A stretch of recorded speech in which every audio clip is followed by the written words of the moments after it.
একটার নাম আজমির শরীফ, বিশাল আলিশান গেট। আমাকে বললো হুজুর খালি এই গেটটা বানাতে খরচ করছে 6 কোটি টাকা। এর কাছাকাছি আরেক জায়গায় নিয়ে গেল সুরেশ্বর। যাওয়ার পরে দেখলাম আমরা সর্বোচ্চ 10 থেকে 15 মিনিট ছিলাম। এর মধ্যে কিছু সার্কেস দেখা শুরু করলাম। 2টা কালো পাথর, এই পাথরে একজন এসে দেখি সরিষার তেল মাখতেছে, আরেকজনের বাজেট একটু বেশি, ও এসে দুধ ঢাইলা দিছে। আরেকজন আরেকটু রিচ পয়সাওয়ালা আপনাদের মতো, ওই কি সরিষার তেল মাখবো, ওই এসে ঘি মাখতেছে পাথরের মধ্যে। আমাদেরকে বলে এই একটু মোবাইল টোবাইল বের করছে, একটু ছবি টবি তুলি। ছবি তোলা নিষেধ, ধ্বংস হইয়া যাইবেন। ঠিক আছে, ধ্বংস হওয়া লাগবে না, তবুও আমি আড়ালে 2-4টা ছবি টবি তুলে রাখছি। আল্লাহ বাঁচাইছে, এখনো ধ্বংস হয়নি। দুধ মাখে, তেল মাখে, ঘি মাখে। আমি দেখলাম এই জায়গাটা দিয়ে মোটামুটি দুর্গন্ধ সৃষ্টি হয়ে গেছে।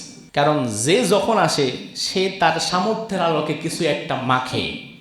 আমি চিন্তা করি যার বাজেট আরো কম সে যে কি মাখে আল্লাহ না ভালো জানে। এখন একসাথে অনেক পদার্থ মাখাতে এটা অপদার্থ হয়ে গেছে। আরেক বান্দারে দেখলাম সে আসছে, তার কাছে মাখার কিছুই নাই। সে কি করবে? সে আয়সা এই পাথর চাটা শুরু করছে। আমার না থাকুক, অন্তত আমি চাইটা দিয়ে যাব। অবাক করা বিষয়। আবার ওইখানে আপনি এগুলো দেখে হাসতেও পারবেন না, খবরদার হাসাও যাবে না। চুপচাপ হয়তো চাটতে হবে, না তো দেখতে হবে।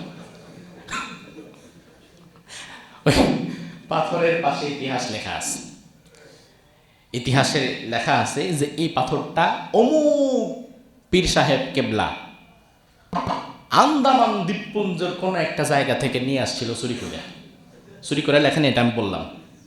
নিয়ে আসছে পকেটে করে। পাথরটা আনার সময় এটা নাকি খুব ছোট ছিল। এখন মানুষের মনের আর্জি পূরণ করতে করতে আর গোনা টানতে টানতে এটা দিন দিন বড় হয়ে গেছে, এবং এই পাথরটা দিনকে দিন বড়ই হচ্ছে। পাথরের সাইজ এখন এতটুকু আছে, এতটুকু দেখে আসছি। আমি চিন্তা করলাম যে 17 বছরের এত গুনাহের পরেও তোমার সাইজ তুমি বাংলাদেশের চেয়ে বড় হয়ে যাওয়ার কথা, এখন এই সাইজ কেমনে থাকে? শাহজালাল রাহিমাহুল্লাহর মাজারে যতবার যাইবেন কিছু মুশরিকদেরকে দেখতে পাবেন, সেখানে মানত করতেছে, সিজদা দিচ্ছে। আহারে, অথচ সন্তান দেওয়ার মালিককে, যেটা আল্লাহ দিতে পারে, এইটা যদি আপনি অন্য কারো কাছে চান তাইলে আপনি বুঝান যে এই ক্ষমতা খালি আল্লাহর না। আল্লাহর কাছে তো অনেকদিন চাইলাম, আল্লাহ তো দিল না। এখন প্ল্যান বি অ্যাপ্লাই করি, আরেক দলের কাছে যাই, তাইলে সেই দলও আমারে দিতে পারবে, ওনারও এমন ক্ষমতা আছে। যখন আপনি মাজারওয়ালার কাছে সন্তান চান, আপনি বুঝায় দেন মাজারওয়ালার ক্ষমতা আল্লাহর কাছাকাছি, আর এটাই হয়ে যায় শিরক। সিজদা পাওয়ার একমাত্র হকদার কে? এই সিজদা যদি আল্লাহ ছাড়া অন্য কাউকে দেন, কোন হুজুরকে দেন, পীর সাহেবকে দেন। আমাদের দেশে এখনো পর্যন্ত মাজারে সিজদা দেয় এমন মানুষ নাই। গত ডিসেম্বর, এই বছরের ডিসেম্বর মাসে সম্ভবত 18 তারিখ হবে, তারিখটা মনে আছে। আমার মাহফিল ছিল শরীয়তপুর। বাংলাদেশে যেই জায়গার যেই নাম, ওই জায়গার এই উল্টা কাম হয় বেশি, ঠিক না? নাম রাখছে বেদানা, অথচ দানা দিয়া ভরা।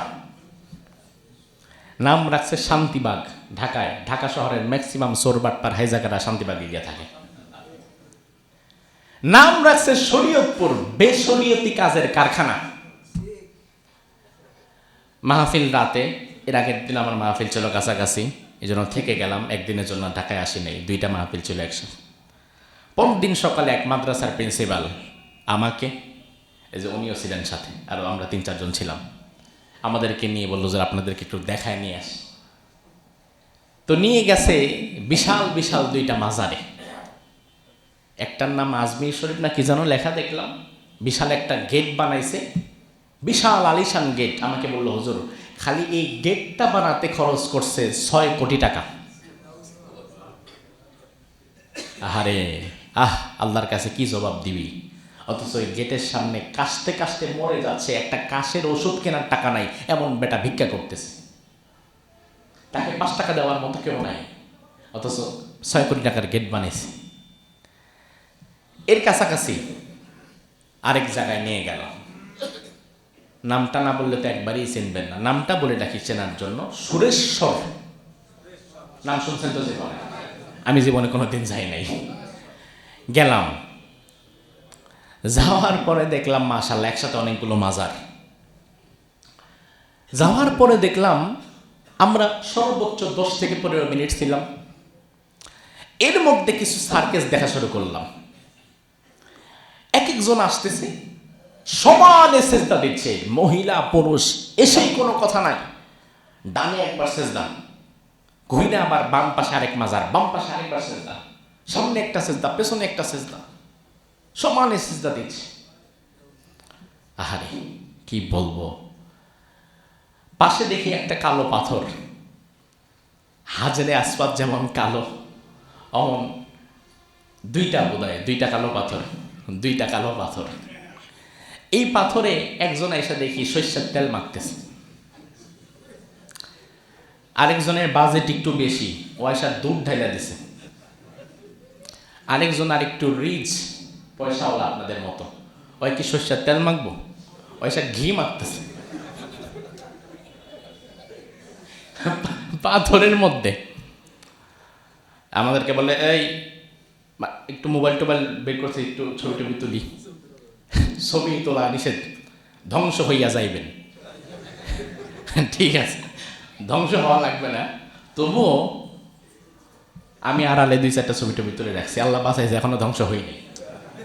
কারণ কিছুই না তুললে, এখনো যদি কোনো মানুষ জুমার পরে ধরে হুজুর আপনি মিথ্যা কথা বলছেন, আমি তারা কি বলে বুঝাবো? যে কয়দিন আছে অন্তত রাখি। দুধ মাখে, তেল মাখে, ঘি মাখে। আমি দেখলাম এই জায়গাটা দিয়ে মোটামুটি দুর্গন্ধ সৃষ্টি হয়ে গেছে। কারণ যে যখন আসে সে তার সামর্থ্যের আলোকে কিছু একটা মাখে। আমি চিন্তা করি যার বাজেট আরো কম সে যে কি মাখে আল্লাহ না ভালো জানে। এখন একসাথে অনেক পদার্থ মাখাতে এটা অপদার্থ হয়ে গেছে। আরেক বান্দারে দেখলাম সে আসছে, তার কাছে মাখার কিছুই নাই, সে কি করবে? সে আয়সা এই পাথর চাটা শুরু করছে। আমার না থাকুক অন্তত আমি চাইটা দিয়ে যাব। অবাক করা বিষয়।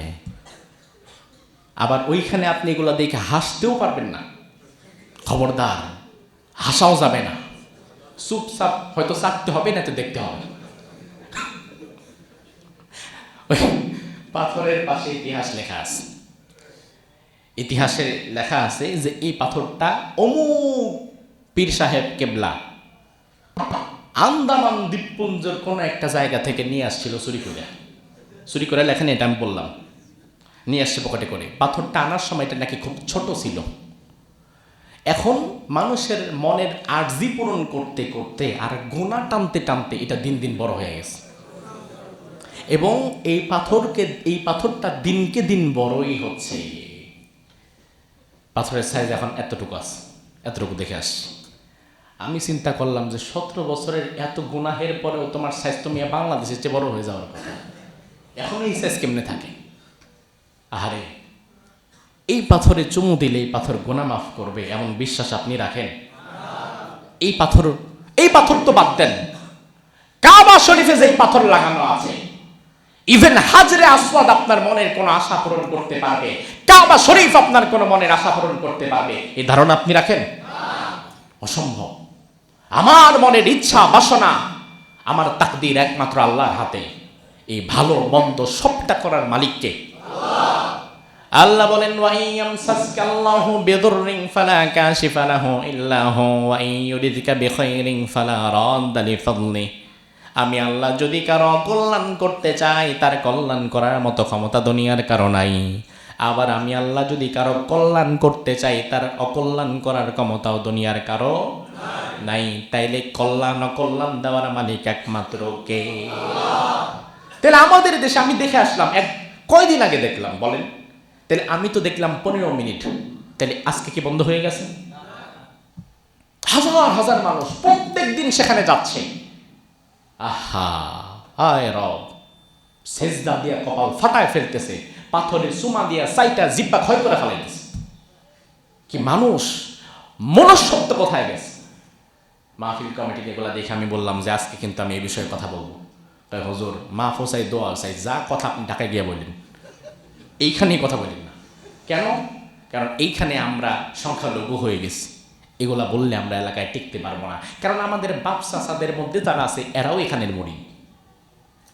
তাহলে বলেন, একটা বৃহৎ জনগোষ্ঠী শিরকের মধ্যে ডুবে আছে, যেখানে আপনি একটা কথাও বলতে পারবেন না।